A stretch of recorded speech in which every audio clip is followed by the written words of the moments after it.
हर हर महादेव बंधुओं, आज हम जान लेते हैं सर्वपितृ अमावस व्रत की ये पौराणिक कथा। हमारे हिंदू समाज में श्राद्ध का बड़ा महत्व है। लोगों द्वारा श्राद्ध करने के पीछे ये औचित्य होता है कि वह अपने पूर्वजों को याद कर रहे हैं, अर्थात श्राद्ध पूर्वजों को सभी के हृदय में याद रखने का एक माध्यम है जो उनके द्वारा किए गए कार्य याद दिलाते हैं और उनकी आत्मा की शांति तथा उनकी मोक्ष प्राप्ति के लिए भी श्राद्ध किया जाता है।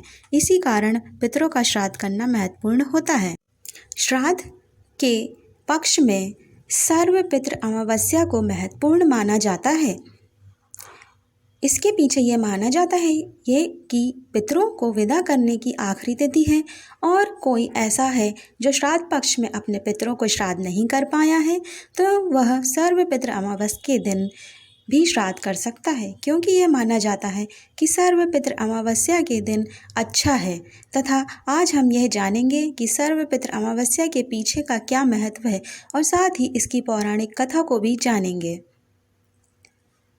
यह माना जाता है कि देवताओं के पितृगण अग्निश्वास हैं जो सोमनाथ में निवास करती हैं और उनकी कन्या मानसी अक्षोदा के नाम से एक नदी के रूप में अवस्थित हुई तथा मत्स्य पुराण में भी अक्षोदा नदी और अक्षोदा सरोवर का वर्णन मिलता है जो वर्तमान में कश्मीर में स्थित है। एक बार अक्षोदा 1000 वर्ष तक तपस्या की और जिससे प्रसन्न होकर देवताओं के पितृगण अग्निवास और वहिष्वाद अपने अन्य पितृगण अमावसु के साथ अक्षोदा को वरदान देने के लिए अश्विन अमावस के दिन उपस्थित हुए और उन्होंने अक्षोदा, हे पुत्री, हम सभी तुम्हारी तपस्या से बहुत प्रसन्न हुए हैं, इसलिए जो चाहे वर मांग सकती हो। परंतु अक्षोदा ने अपने पितरों की तरफ ध्यान नहीं देते हुए अति तेजस्वी पितृ अमावसु की तरफ ही देखती रही। पितरों के बार बार पूछने पर उसने कहा कि हे भगवान, आप मुझे सचमुच वरदान देना चाहते हैं? अक्षोदा के यह प्रश्न सुनकर तेजस्वी पितृ अमावसु ने कहा कि हे पुत्री, और दान पर तुम्हारा अधिकार सिद्ध है, इसलिए तुम बिना किसी संकोच के वरदान मांग सकते हो। तब अक्षोदा ने कहा कि भगवान जी, आप मुझे वरदान देना चाहते हैं तो मैं तत्क्षण आपके साथ रमण कर आनंद लेना चाहती हूँ। अक्षोदा के इस तरह कही जाने पर सभी पितर क्रोधित हो गए। उन्होंने अक्षोदा को शाप दिया कि वह पितृलोक में से पृथ्वी लोक पर आ जाएगी।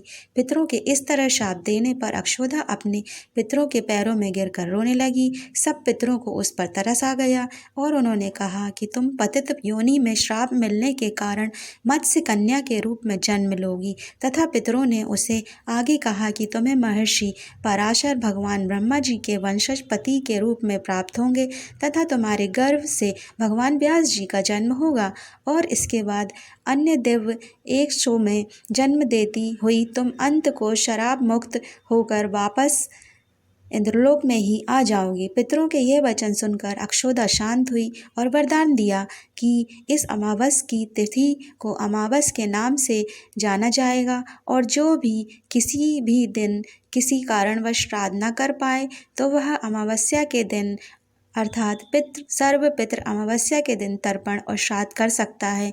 तो उसे बीते 14 दिनों का जिससे मैं पितरों को तृप्त कर सकता है और उसी दिन से अमावस्या तिथि को हिंदू धर्म में बहुत महत्व दिया जाने लगा। इस तिथि को सर्वपितृ श्राद्ध के नाम से भी जाना जाता है। बंधुओं, यदि आपको ये वीडियो पसंद आया हो तो प्लीज़ लाइक कर दीजिए, चैनल पर नए हो तो सब्सक्राइब कर दीजिए। बने रहिए मेरे साथ ऐसे ही अच्छे वीडियो देखने के लिए।